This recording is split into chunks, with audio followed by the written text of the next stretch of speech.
Second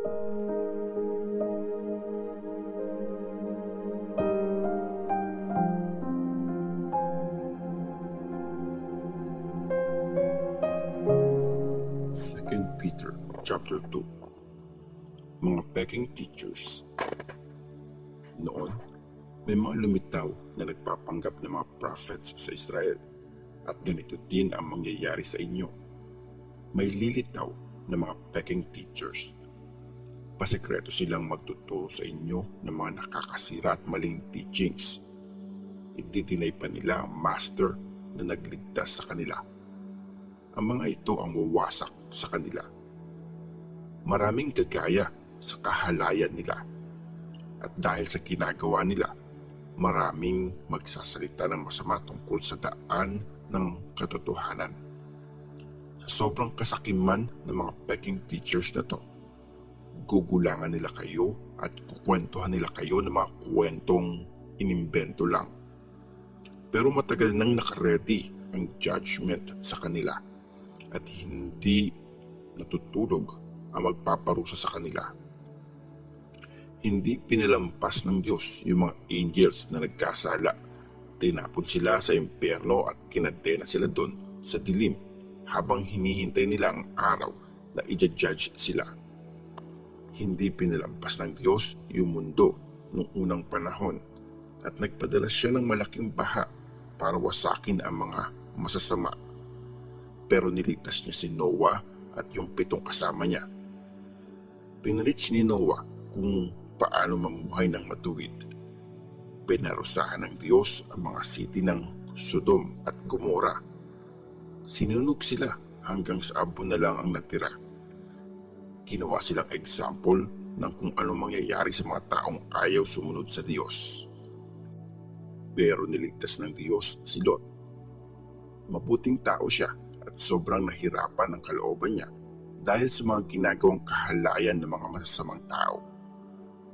Namuhay ang mabuting taong ito kasama ng mga masasama at araw-araw siya nagtitiis pag naririnig at nakikita niya ang masasamang ginagawa nila.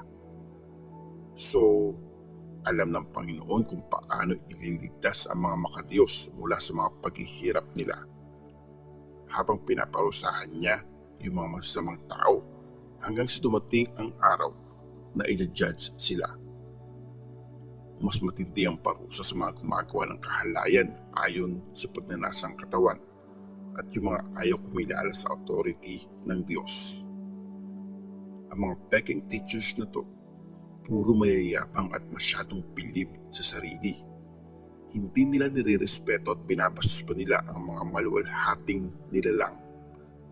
Pero yung mga angels, kahit mas malakas at mas makapangyarihan pa sila kaysa sa mga peking teachers na ito, hindi sila gumagamit ng mga mapanirang salita sa pag-akusa sa mga ito sa harap ng Panginoon. Parang babangis na hayop itong mga taong ito. Hindi nila pinag-iisipan ang mga actions nila. Pinanganak sila para hulihin at patayin.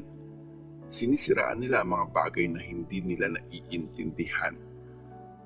Papatayin sila na para mga hayop.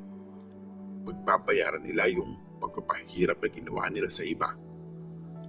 Tuwang-tuwa sila sa mga wild parties na ginagawa nila kahit ang tas pa ng araw para lang pagbigyan ang mga pagnanasa ng katawan nila.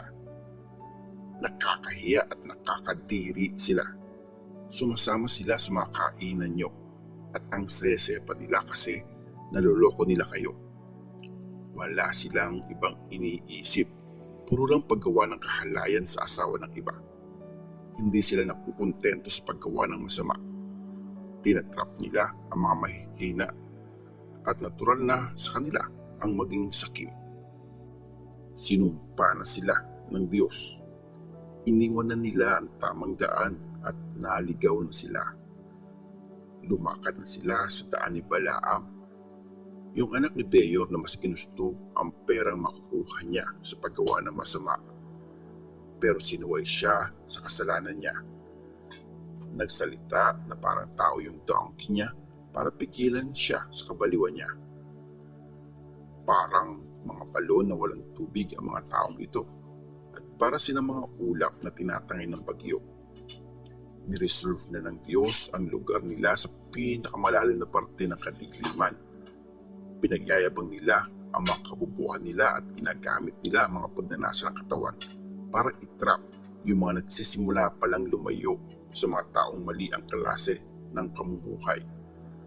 Nangangako sila ng kalayaan pero mga alipin naman sila ng mga bisyong nakakasira ng buhay. Kasi sa totoo lang, nagiging alipin ang mga tao ng kahit anong bagay na kumukontrol sa kanila. Kung nakalaya na ang mga tao sa mga nakakawasak na kasamaan ng mundo dahil nakilala nila ang Panginoon at Savior na si Jesus Christ. Pero natrap ulit sila at nakontrol ng mga masamang bagay na yun. Mas malala pa ang magiging lagay nila sa huli kaysa nung nag-umpisa sila. Sana hindi na lang nila nalaman ang daan kung paano maging matuwid.